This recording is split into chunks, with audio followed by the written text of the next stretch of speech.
Well, thank you very much, Enugu, for a beautiful morning, fantastic programming. Let me welcome you to Abuja. My name is Mwabozenjoko, and this is Signature Morning. Now, you remember that on the 20th, Wednesday, the 20th of this month, Justice James Omotosho of Court 5, I'm told, not Court 7, of the Federal High Court here in Abuja, delivered a landmark judgment in a trial that began since 2021 of Nnamdi Kanu, the leader of the indigenous people of Biafra, IPOB. He sentenced him to life imprisonment, and the judge said that he should be kept where he is safest in the country, because according to the justice, he has many enemies. He also has many friends, he said. So he should be kept where he'll be very safe, where his enemies will not get at him. And thereafter, Nnamdi Kanu was sent to Sokoto prison. Nnamdi Kanu in Sokoto prison is the topic we're discussing this morning. I will not introduce my guest first. I'm going to take a report by our correspondent, Chimezie Nzedema, on that day's judgment. Let's take the report first. Counsel to the federal government, Adeboyega Awomolo, says justice has finally been served, describing the ruling as a major victory for justice and for Nigerians who he says has suffered from the activities of the prescribed IPOB group. Today, we have come to a final end. Justice has been done. And therefore, Nigerians must one way or the other appreciate the judiciary. The judiciary has salvaged Nigeria from the claws, from the oppression of the proscribed IPOB. The court has also pronounced death sentence on Eastern Security Network, which was the military wing of IPOB. Today, God has brought an end to injustice, oppression, suffered by our brothers and sisters of the eastern states of Nigeria. But for the camp of Nnamdi Kanu, the judgments represent the exact opposite. His lawyers insist the ruling is biased, unjust, and deliberately targeted at an entire ethnic group. They say they cannot and will not accept such a decision. According to them, the fight is far from over, as they will immediately head to the Court of Appeal and, if necessary, pursue the case all the way to the Supreme Court. The judgment is not based on law. It's not based on facts. It's based on politics. It's based on some tribal, primordial sentiments, just because Nnamdi Kanu is Igbo. So from here, we are heading to the Court of Appeal. The Court of Appeal is the only court in this country, or the next court in this country, that sits as a jury. I'm assuring you that this judgment will not stand. And the Court of Appeal will do justice to it. Now, I also want to plead with the judiciary. Nnamdi Kanu is representing himself, because the court has given the prosecution a blanket order to detain Nnamdi Kanu wherever they want. They should detain Nnamdi Kanu where he will have access to file his appeal, because he has 90 days to file his appeal. And the judge said that the judgment will be ready in the next 15 minutes. The ruling has once again intensified conversations around justice, security, and regional tensions in Nigeria, setting the stage for yet another lengthy legal battle as Nnamdi Kanu's defense prepares for an appeal. In Abuja, Chimezie Nzedema reporting for Signature TV News. Having a little bit of an audio challenge with that report, but he was sentenced to life in prison and is now serving his sentence in Sokoto prison. But is it the end of Nnamdi Kanu's journey? Sokoto prison. I do not want to know. His counsel said that they were going on appeal. but he is in Sokoto prison, and I have somebody in the studio as my guest, Dr. Ikechukwu Ebono. Dr. Ikechukwu Ebono is the bishop of the Anglican Communion, Church of Nigeria, Anglican Communion, Oji River Diocese. Your Lordship, you're welcome to my program. Thank you, Chief. You were in Sokoto a few days ago to see Nnamdi Kanu. Yeah. Why was this visit necessary? Actually, I have a crusade in Sokoto within that season, about 4 days crusade. Within the time, I already determined that I would see him in Sokoto, because we've tried to see him in the days he was in DSS custody, but it was not really possible. The attempt to see him actually is because it borders on our people. It borders on Igbo land, it borders on Nigeria as a nation. The young man has grown to become the leader of the largest mass movement in the world, or maybe in Africa. And you can't take it away from him. He has followers. I was in Spain, I saw a lot of people talking about his case. I was in Germany, I was in Switzerland. Everywhere you go, you see, but not only Igbos, but the Edo people, Yoruba people, a lot of people are keyed into what he's doing. So he cannot remove that fact that the guy is a social leader. If Nigeria keeps a blind eye on that, it may not be to the best interest of Nigerians. And some of the things we will do to a man like this to sometimes go close to him, because one man decides what he does alone, he can run out of the rail. So sometimes going close to him can actually help to bring a blending, and then try to bring some, one or two cautions, things that will help him to organize what he's doing, or even reconsider certain things about what he's doing. Then again, the Bible also gave us an injunction to go see people who are in prison. Jesus even said on that last day, he will ask us, I was in prison, he didn't come to visit me. And then again, Nnamdi Kanu is for Anglican extraction. The mother and the father who died of the attack that happened in their house were all buried by Anglicans. I'm an Anglican bishop, and being a bishop also, so it became important that I go to see him. So I really took out time and pleaded, and then followed all the process, filled out the forms to go see him. And then God granted me the opportunity. I entered the prison, and we spent about 1 hour or more talking, encouraging him. We shared the Bible, we prayed together, we looked at the whole thing holistically. I put up my own advice. He told me what to tell our people when I go. And so it was important that I see him. Okay. Yes. Let me ask you, what the Nnamdi Kanu you saw in Sokoto prison? Yes. What was he like? Has some people say he's down and he's out? What was he like? The young man is, I think he's created exceptionally. When I was hoping to go to console him and comfort him so I can remain alive and right from my mind. But when I got there, he was the one encouraging me, right? I was the one telling me that we shouldn't worry, that should tell our people to calm down, that people should not get into violence or take law into their hands, that it's not party to killing people, that he doesn't come to kill our people, that we tell them not to go into any kind of violence, because if they do, the international community and the rest of the Nigerians will turn them terrorists indeed. So he was the one encouraging me. Was, in fact, I don't know, everybody in that prison, all the prison warders became his friends. I mean, he'd be so liked among them. In fact, yesterday I saw one of the prison warders commenting he has never seen, and it was online, anybody like Nnamdi Kanu before.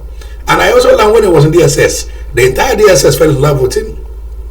So the guy has this likable nature, and I even thought he's a violent man. That was the first time seeing him.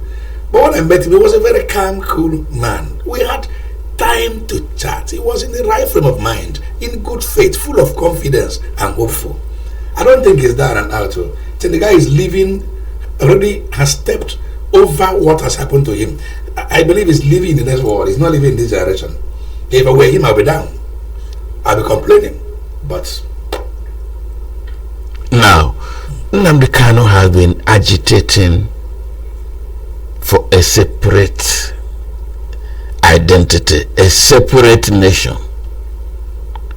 Your Lordship, I'm not going to lead you into temptation, but I'm going to ask you, the man you met, did you get his attitude toward that separatism now? You see, that this is one thing the Nigerian nation and the world will really sit down to look at. Ideological war is not fought with guns and bombs. The Biafran issue is identity and ideology. It's something you may not be able to clean up completely. I didn't see Nnamdi Kanu as somebody who is willing to drop his identity and the idea of Biafra. Because if you follow trends, you will know that even the Nigerian Biafra war happened because of this same reason. And if you go through Ahira Declaration of Ojukwu, you will see some of the things he said that were the reasons for the war. So he didn't get into the war because war was something very pleasurable. But he said that some people of the Near East have conquered our brothers in North Africa and they want to conquer us too. So we say, no, these are part of the ideologies. And then Nnamdi Kanu, also being an intellectual, has gathered a lot of information that is not known to many of us. These things are influencing and following what he's doing. So the best approach to this is not even imprisoning him. It is not guns. It's not trying to quench it. You don't quench. He's like telling you that you're not a man. There's nothing I would do to tell you to accept you're not a man, except you are possessed. So that is not possible to clean up. Even the Arawa, the other part of Nigeria, the Arawa, no, they still say it were Arawas. Oduwas say we're Oduwas. The fact is that several nations were brought into one country. So it's something Nigeria should sit down in a national conference and allow every nation and ethnicity in this country be represented. And then the issue of Nigeria will be properly gazetted and the new law made, new constitution. Belgium is not one country, they have several languages, but they are existing. Switzerland has 3 major languages, but they, in fact, they don't even hear each other, but they are progressing. Canada has 2, mainly, they are progressing. South Africa has as multiple as Nigeria, but they are progressing. So our own problem is an issue I don't know how to. It's an extreme ethnocentrism, because in all these places, so even in America, it's also multicultural. But there is a working law. There's an agreement. That's what they call justice. Injustice for injustice all. So the country is working because they have a constitution and they are executing the constitution. They are enforcing the laws. If you call somebody a nigger in America, police comes on you. Whether you're a white man or whoever you are, the law works. So everybody has to live by the law. Even a foreigner in America has rights in USA. In UK, for instance, if you commit a crime, the government of England, to be sure they are not imprisoning the wrong person or sentencing the wrong person, will give you money to buy a lawyer if you don't have money to buy a lawyer. Or they give you a lawyer if you choose otherwise. So that they can be sure you are properly tried, prove your case before they can sentence you. But you see, in Nigeria here, it's not so. So I don't see Nnamdi Kanu backing out. So what is being done may not be the right approach. The right approach would have been to really listen to this young man by the state and our politicians in the East consistently to find out what he's talking about and give a direction to it, and so that its peace can reign. Anyway, my brother, I don't see him as somebody who is willing to die there. He's not even willing to. Not ready to. I don't think, because we spoke. I tried to talk to you. I don't think it's somebody who's giving up. But eventually, I think he's learning wisdom from his mistakes. That's what I can say about that, from the things we discussed. So if he's given opportunity again, he may not approach things the way he approached them before. But as for education, you cannot say that Igbos are not marginalized. Nobody, even the presidency, knows that. Even Hausas, core Hausas who are good, will tell you that what is being done is not good. Right in Sokoto, there I interacted with a lot of people. I found that even some Hausas, some Fulanis, and other nationals are in sympathy with Nnamdi Kanu, even in that prison. So it's something that is so glaring that we can't wish it away. It's like postponing the evil day. We have to meet that day today. So send the Nnamdi Kanu to prison. He may die, he may be there if you succeed in putting him there for life. But have you killed the ideology? Others will soon rise again. But when you nail this thing by dialogue and coming to round table to discuss it, maybe the inclusion of the Igbo man in the schemes of Nigeria, from what Nnamdi Kanu told me even, one of the things he said is that if Igbos were considered in the scheme of Nigeria as part of this country, he wouldn't have reasons for agitation for Biafra. Because for him, the whole Africa can be a country. America is big. The whole country, Africa, can be a country. But there must be a working law. He said if there's a constitution in the country that is working, and if his people, Igbos, are included, that when he met the governors in the East, he requested of them only 3 things. He would drop the agitation. He told me this. He said he asked them to do the road from Enugu to Port Harcourt to Owerri, to Onitsha to Enugu, and then give us seaports. These are the 2 things he requested from.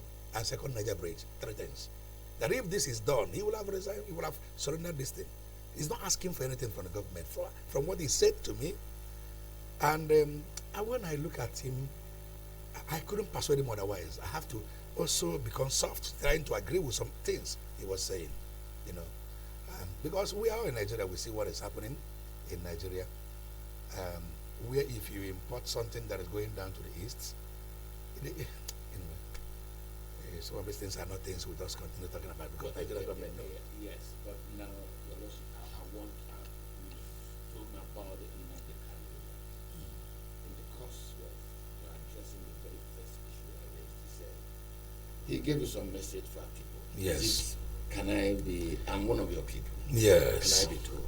Yeah, the message he gave me, he was very optimistic. He said something like this, that he was never the one engineering the killing of people in Igbo land. He was saying this as almost an oath, telling me he has never been the one. He might have made statements out of anger, but he has never been the one commanding for people to be killed in East. He said that to me. And then he said to me that he has written a letter with his own hand when he was in DSS and gave it to, I think, either a lawyer, Jamaica, or somebody, one of the lawyers, to go to some countries in Europe where some people are speaking from, commanding at home, and the rest of them, to tell them that sit at home is hampering on Eastern economy. It doesn't want it to continue. To tell them to desist from killing our people. But, you know, and all the things they were doing. He also told me something I've never heard about before. In the East, there are about 4 different people who are causing mayhem. He said that the first group is imported. He supposedly believes he's sponsored from somewhere here in the center, from outside, causing mayhem to tag him, an evil man, to do what they're doing today on him. And then number 2, he said there are economic or non-government people who gather in their, just like the bandits now. Yes. All the bandits are not jihads. All the bandits are not sponsored. All the bandits are not into religious genocide. Only some people are economic bandits. Like there are some in the East, they kidnapped my priest too.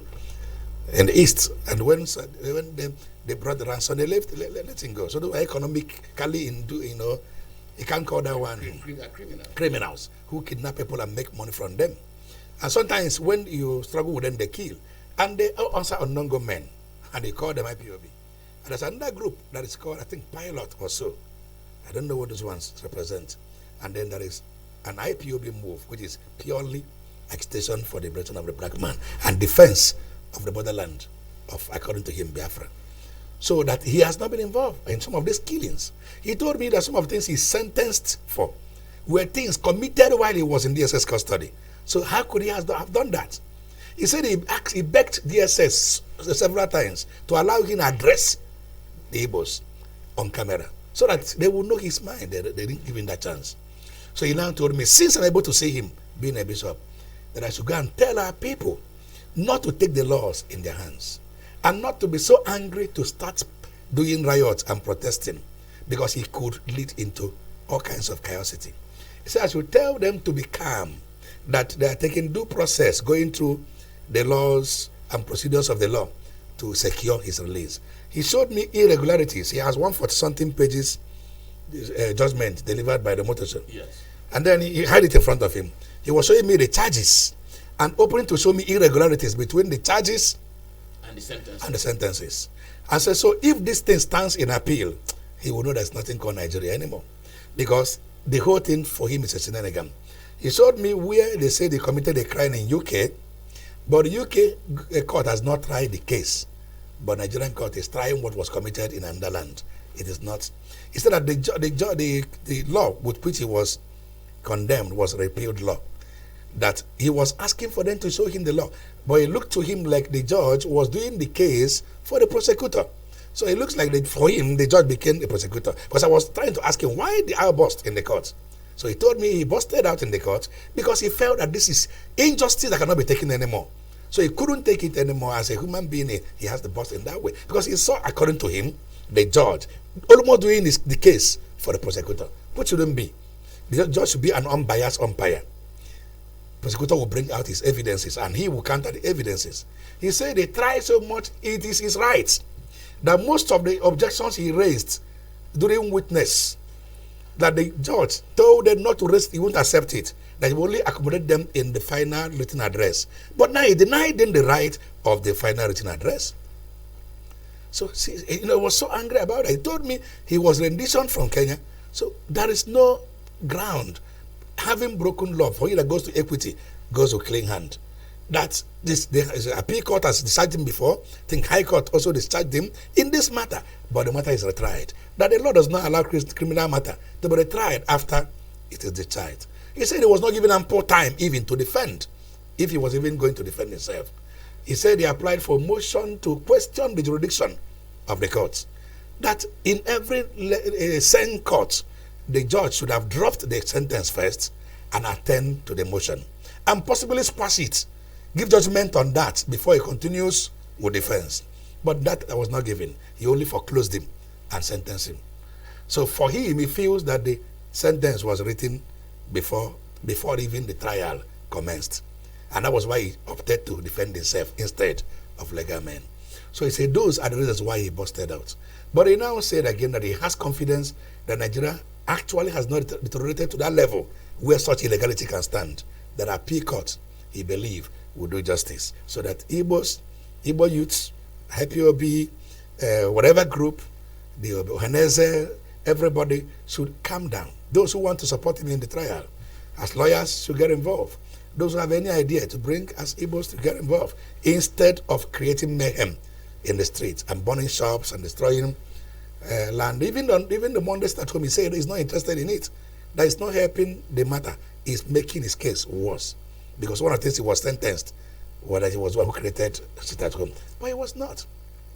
He said they said he bombed America or bombed UK, I don't know. Embassy. He said, when did he do that? That kind of never happened. And a lot of other things he was saying, but you could see him quietly, calmly telling me this. So I was like, why not be this calm in the court? He said, he now gave me the reasons why he could not take it anymore than to bust out.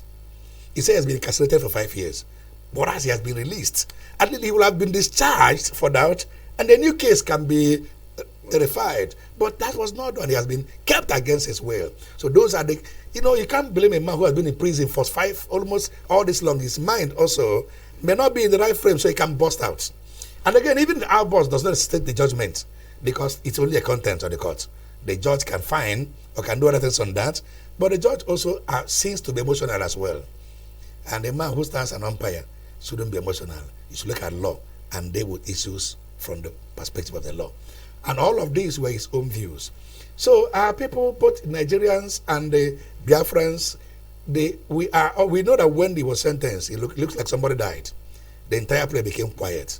It looked like the hope of majority of the Nigerian Igbo people was buried. But it was like, don't bury your hope. That God is the hope, not Nnamdi Kanu. And then they say that everybody should relax. Even if he's killed, they should relax.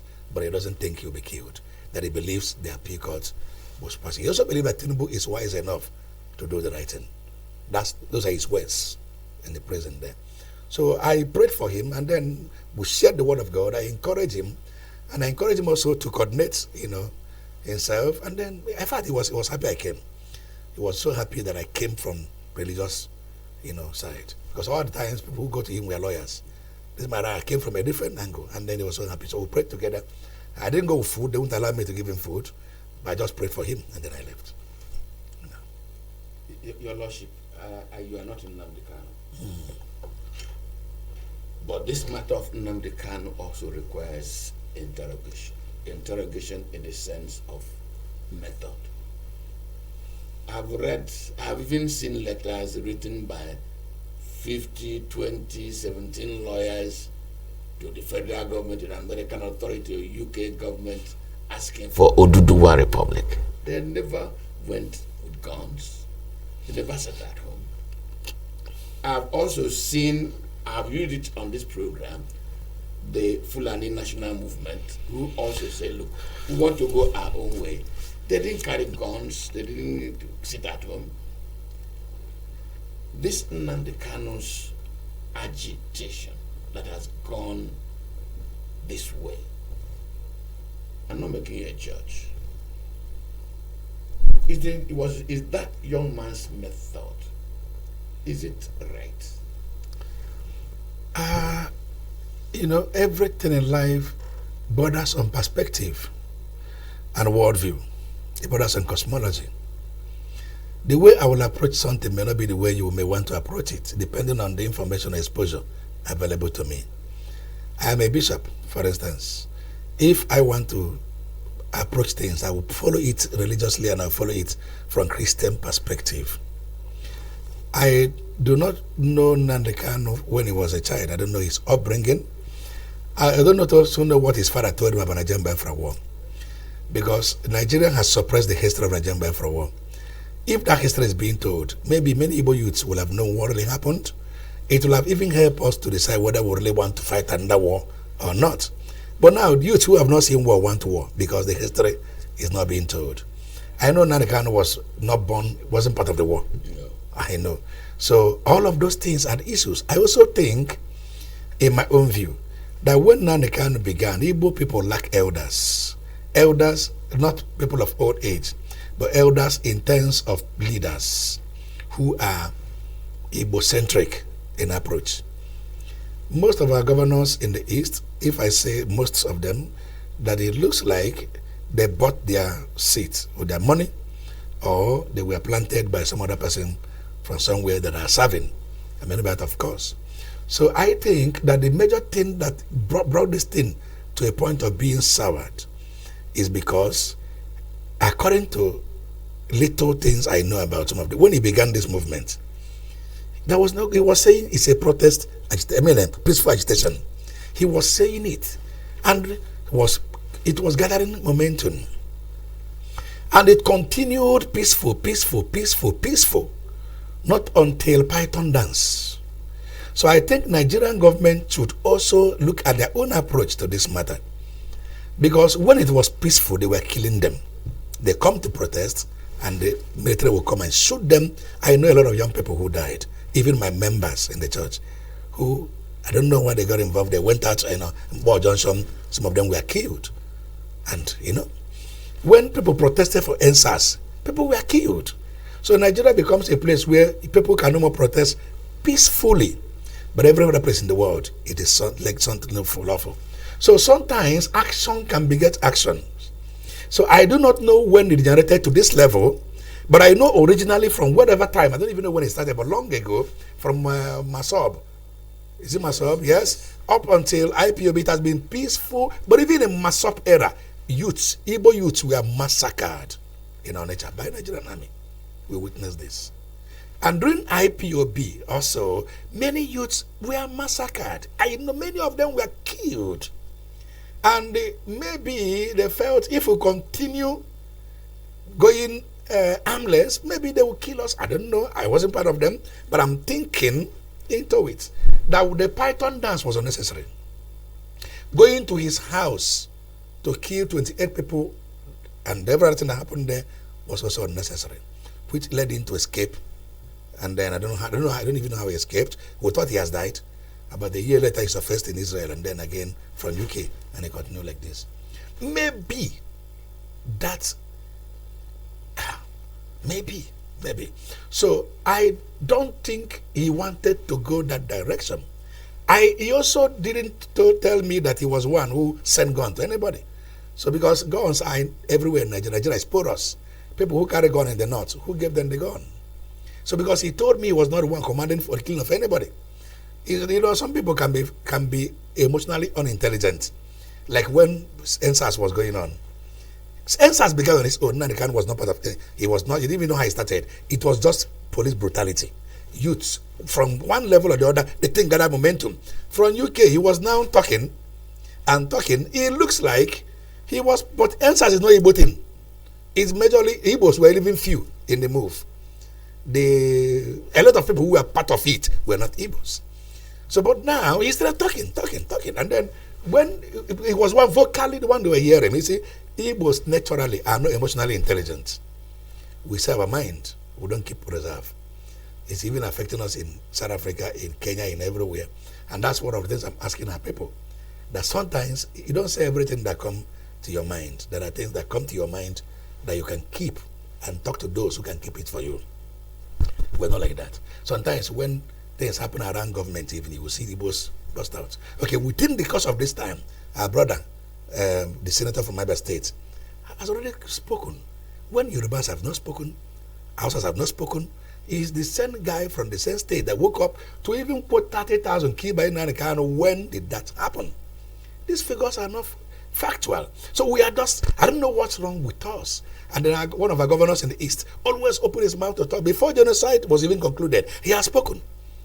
And you are living in the East, you've not been to the North before. You have not lived among the Christians in the North to interrogate them. The next thing you are telling us, there's no genocide in Nigeria. The genocide in Nigeria, I don't know whether it exists or not, whether it is called target killing or it's called the jihad, or it has many faces. Farmers headers crash is a different thing. Fulani headmen attack is a different thing. Banditry is a different thing. Boko Haram is a different thing. ISWAP, each of them have different agenda. But as for target killing of Christians that have been going on for more than 40 years now, it's a reality. What is genocide? Do you wait until everybody dies before you know it's genocide? It can be an ongoing thing. You don't quantify genocide by many people who died, because it starts with killing one person to killing two, and then it continues to grow. So the best is to end it now. But somebody just woke up, instead of bringing solution to this matter, he started talking that is no, I don't know, it's our people. You wouldn't hear the Yoruba governor say anything. No, Northern governor said anything. He was somebody from the East. So we have that issue with the emotional intelligence. Maybe the way we are made in Zobu, Enyi. So he was talking. So when he told me that these things is not the one doing them. He said that each time it happened, IPOB will say we're not the one. That each one they did, they will say they did. So I can't connect any to any. So I don't know, I can't really say for sure that he's the one who brought the guns. I can't say for sure whether he's the one who didn't bring the guns. But he is saying, I didn't carry gun to kill anybody. I've not carried gun before. He said that to me. So, you know, people can put themselves, they say that what do they say it? A tortoise. Say that when the person died, they say it's the one who killed it. So sometimes we better keep our mouth shut. Even those who kill don't say it. People who really kill, you don't know they kill. Those who say we will kill are the ones who don't do anything. So, okay, the churches who pray, die. When people die, do you say that the ones who kill them because they pray, die? You know, all of those things are things we should look at.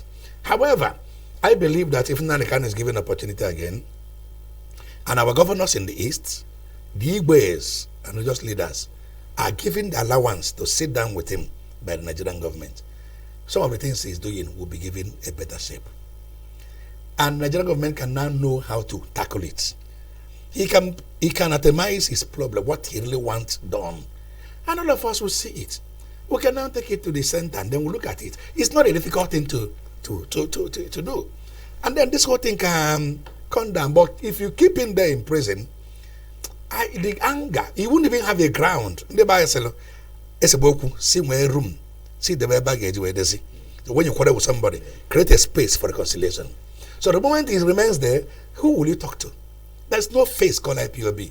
He's the only face called IPOB. The rest will just be causing mayhem here and there. But the moment he's brought out and then the decision starts, our governors who are like Baribe is a good loving man. You can trust people like that. You can trust people like Chidoka. You can trust people like Oti of Abia State. People like Nnamdi Simba of Enugu State. I don't want to mention further. But these ones can, like some bishops, like Bishop Valo Keke, Bishop Obina, Bishop Doko, David Honor, Bishop David Honor of Okibwe. Some of these people, these elders who are Obi of Furniture, the Obi of Newi, some of these elders can come together and sit down. This man is a young man. That's what they call his exuberancy. You don't throw a child with the bathing water. So our leaders should think about this. Some of them are saying, Nnamdi Kanu have done this and that and that. The fact that even your own children, your sons in your house must have done something wrong. Do you throw them away? No, you correct them and hope to have a better version of them. That's what I'm thinking about this matter. Your Lordship, you just touched on something now that also bothers me, and I want to have your take on it. Our Igbo elders who sat through this thing developing up to this point, did they play their roles effectively? I do not think they do, because if you compare what happened in Yoruba land, the Sunday Igboho or whatever stood up to declare Oduduwa Republic. He's still moving around, probably because the elders of Yorubas got involved, called into order, and they restructured, reorganized, and rechanneled. They have. Somebody told me in America, in Baltimore, they have also sent a bill to the House requesting for the Oduduwa Republic. It has gone to the first reading also. Somebody told me that. I don't know, not in the House. So it means maybe they called him, and then. But when Nnamdi Kanu was talking, everybody was against him. It's like he was against everybody too. So our people are Republican in nature. Everybody is a chief in his house. So we don't have what I may call collective thoughts of the Igbos. We even have several Hanezes and several cultural groups. And the church itself is suffering from a kind of what the man they call Chinua Achebe said, that they have put a knife in the center of that which unites us. Center can no more hold. Until Roman Catholic and Anglican Church see themselves as a people who come for mission in the land, not for empires, not two empires struggling. There may not be a leadership for Igbo land and for Nigeria as a nation. The same applies to Pentecostal churches.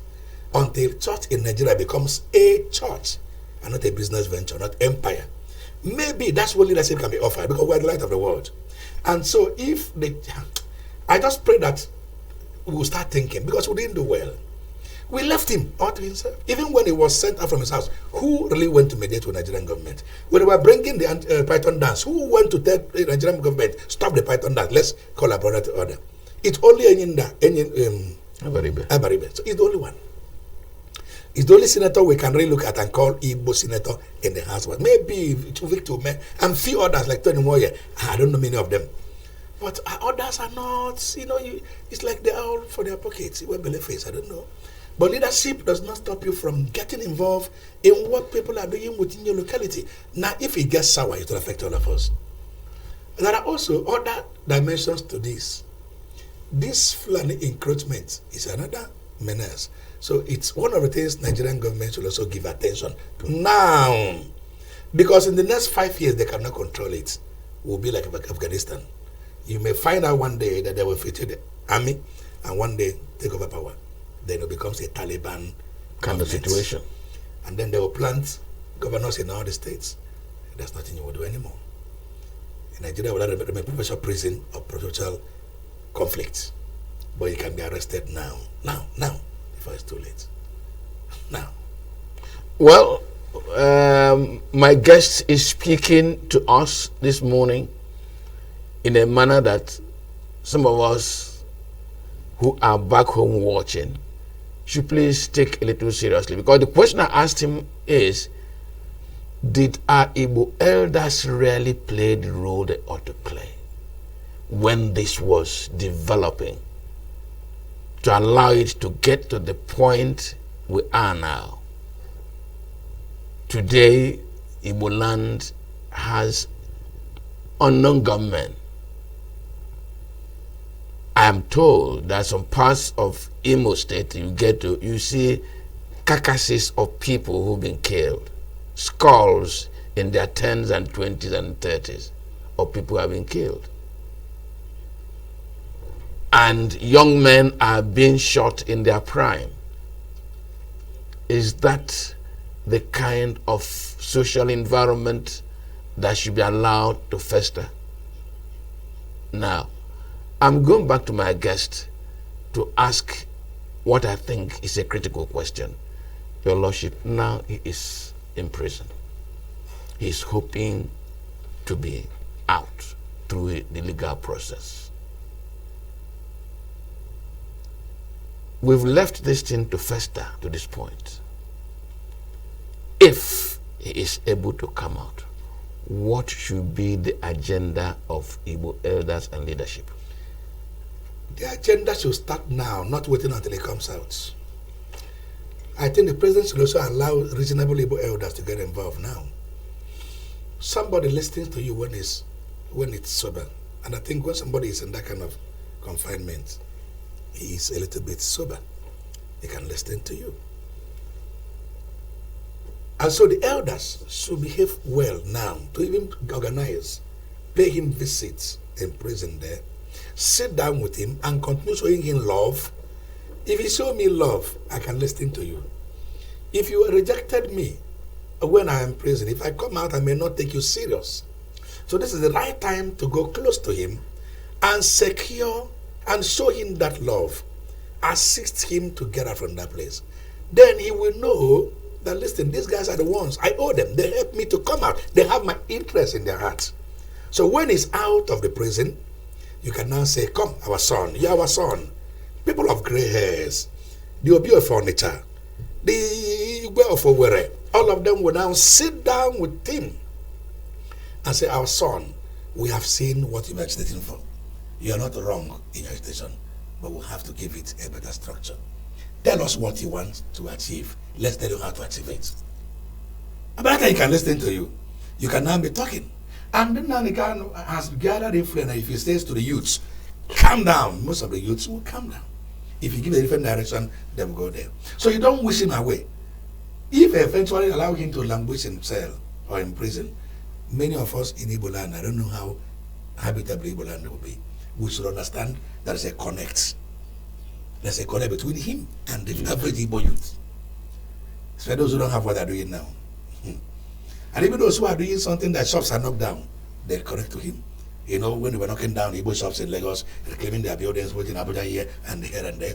Each of those guys, you knock down their shops and their houses in an unjust way. You recruit them for him. Recruit them for him. So the earlier the Igbo youth gets involved, and now that he's in prison, and move to the presidency because he's a political prisoner. His case is not a terrorism case. It is a separatism case. It's like you're looking for a different nation. It's agitation. He said there are two different things, but you may call it terrorism to imprison him, but even the presidency knows he's a political prisoner. They said Nigeria is an indivisible entity. But that is only true if Nigeria starts working. If you're, even your wife you are married to, if your wife is now no more faithful to you and is about killing you, and you find that your life is no more safe, you will seek for divorce in a normal court. But marriage is the only thing God says, let no man put asunder. But for families, if Abraham leave your father's house, come, I will show you. So people can leave their father's house. But in marriage, God says it should not be separated. But in most cases, when it becomes toxic, even government will advise separation. But I do not think separation at this point may be the best option for Nigeria, except the way Nigeria is going. The way it's going, nobody wants to follow a vehicle that is heading to the ditch. You will jump out along the line. You must jump out so you can save your life. So if Nigeria starts working, I don't think Nnamdi Kanu be talking about separation. So I looking at it from all angles. Both the Nigerian government and Igbo elders should come together and see how to solve this problem. Because if you don't solve Nnamdi Kanu's problem, you will have middle belt crisis very soon, and no one will rise because they are being killed. One of them will rise soon and become a leader, and then it's not even the other time. Gumi, who is the leader of the Muslim North, Islamic cleric, was talking, defending the actions of the terrorists in the North, who have killed the Nigerian army, killed the general, killed pastors, killed everybody, killed people in. When they say 51,000, it's not true. More than 100, 200,000 people have been killed in the North, because all are not in record. Now, but this guy was defending them the other time, saying something that the reason why they are killing is because they are revenging, because they were not captured in Nigerian budget. That's what he was saying. That if they are listening to with their gun and bargain with them and include them in Nigerian budget, maybe they will drop their guns and stop killing. So it means that in the most far north, the matter there also, from what he said, is also agitation. It looks like he said they are revenging. But we don't see that from that part. We see it as terrorists because they kill for no reason. People pay ransom to them, they still kill them. So why should we kill somebody like the venerable that they just killed in Kanu? Pay the ransom. One of his family members paid the ransom, and they told him to go and carry the corpse somewhere else. So that's a complete terrorism. It's not in any way agitation. So, and again, Igbo has risen and gone down. Another person may rise again. I see Yoruba that's talking to Buhari. Tinubu say separate, divide Nigeria. So it's not working. But it can work even under Tinubu if he decides now to call for a national conference and everybody contributes, or even if not, let there be a kind of a new constitution, a working constitution that will include every part of Nigeria. Because the minerals, the lithium and lead and gold, diamond in the north is not included in the national economy. Some others are taking it. Some foreigners are supporting them. They even told us that some of these bandits are sponsored by those foreigners. America has that information, maybe why they're coming.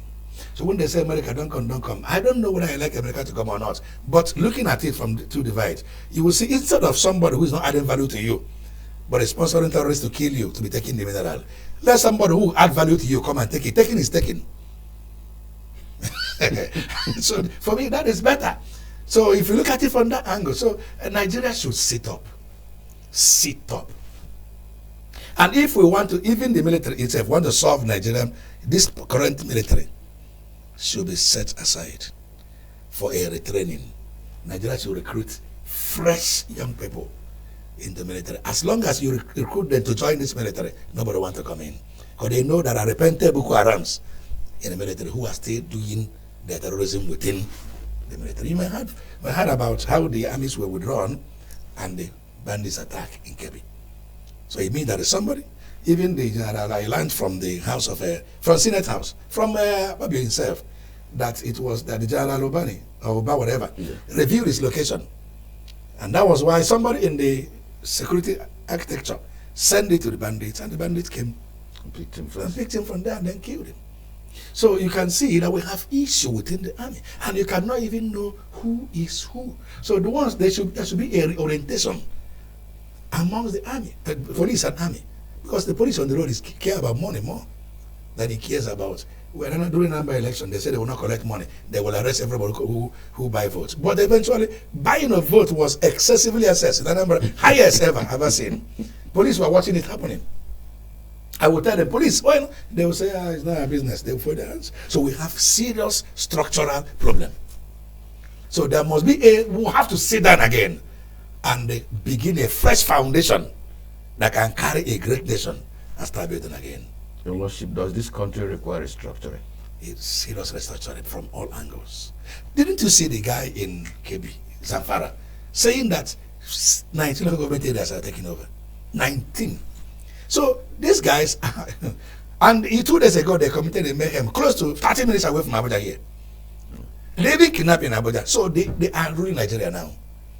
To the extent that the army, soldiers will go.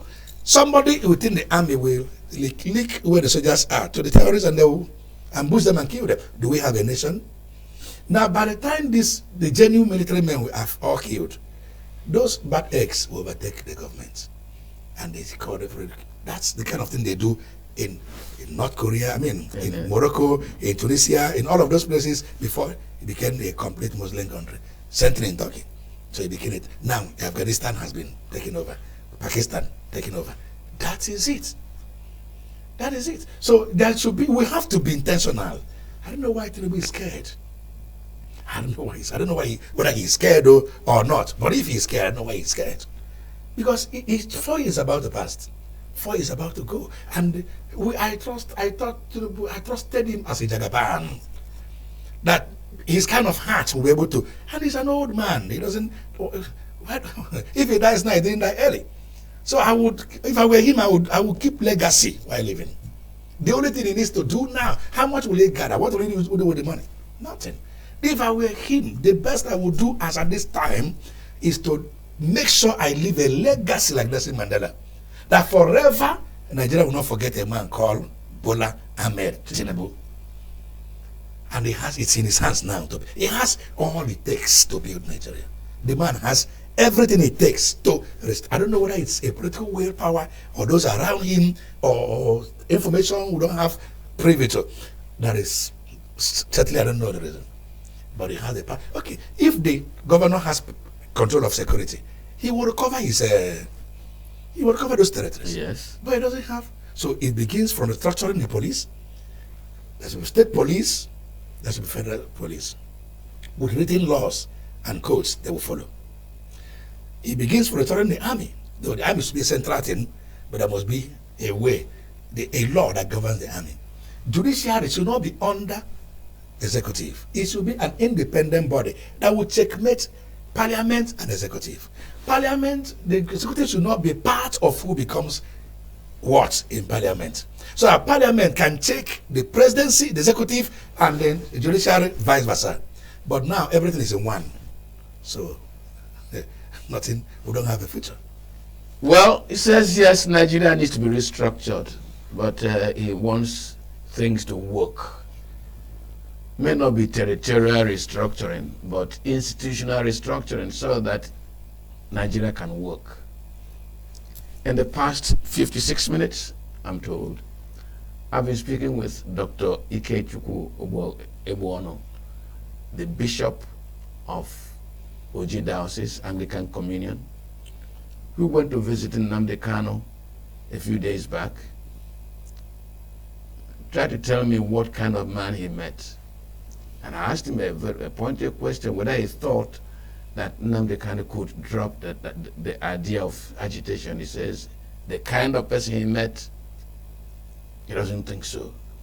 But maybe his methods should be different. And his requests are clear. Let the Igbo nation work. Let things be done as it's been done in other areas, and there be no cause for agitation. So if Nigeria works and works for everybody, there'll be no agitation. And let me remind us of what he just said now. That Gumi himself said those people carrying guns there are protesting as well.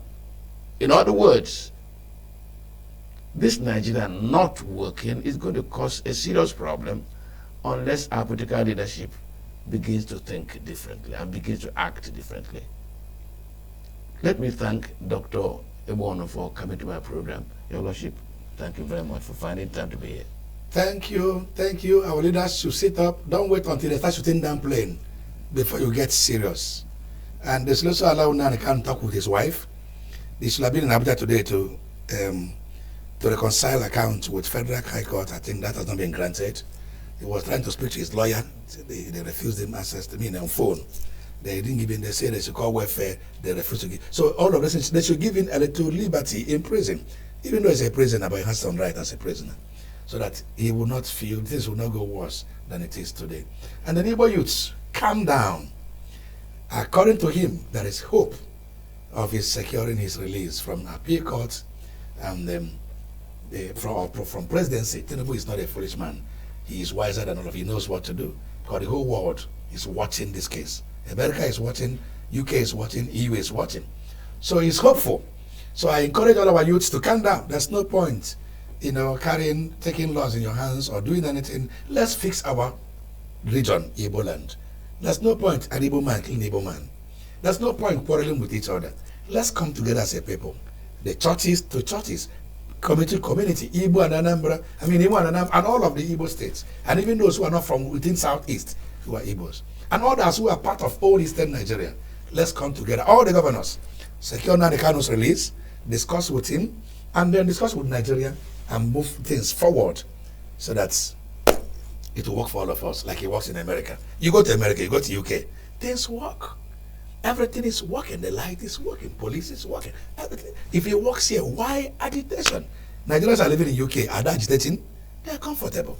So let everything work. I pray for President Tinubu that God will give him wisdom, intelligence, conscience, and the political willpower to bring about the renewed hope he promised us.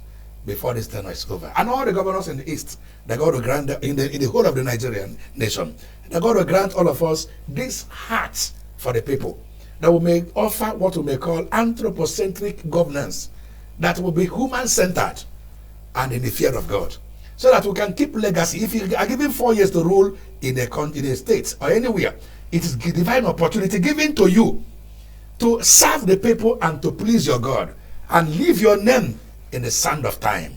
It is more important than any amount of money we gather, and a good name is better than silver and gold.